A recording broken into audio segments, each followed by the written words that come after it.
سوره توبه رو باز کنید امشب که رفتید. توبه آخرین آیه سوره توبه چی میگه؟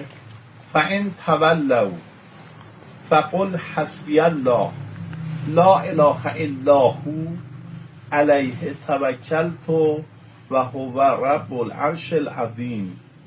خداوند به جبرئیل فرمود برو به پیغمبر من حضرت محمد صلی الله علیه و سلم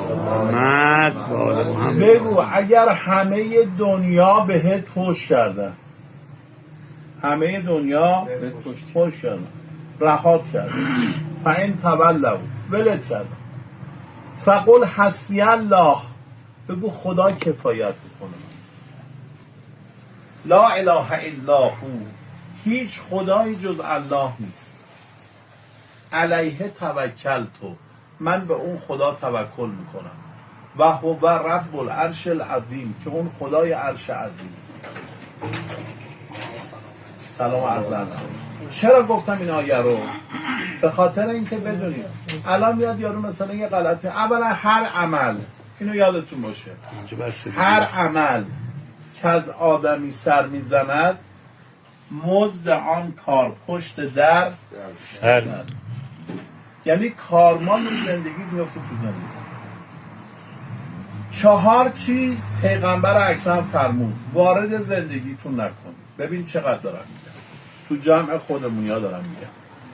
الرابع لا تدخل البیت منهن واحدتا الا خرب و یأمر بالبرکه. 4 چیز وارد زندگیتون نکنید. منهن واحدتا، یه دونش رو به تنهایی وارد کنی خرب زندگیت رو خراب میکنی، و یأمر بالبرکه برکت زندگیت هم میده. اگر به عرش کبریا برسی به صاحب قرآن به خاک میشی. اولیش چیه؟ الخیانه،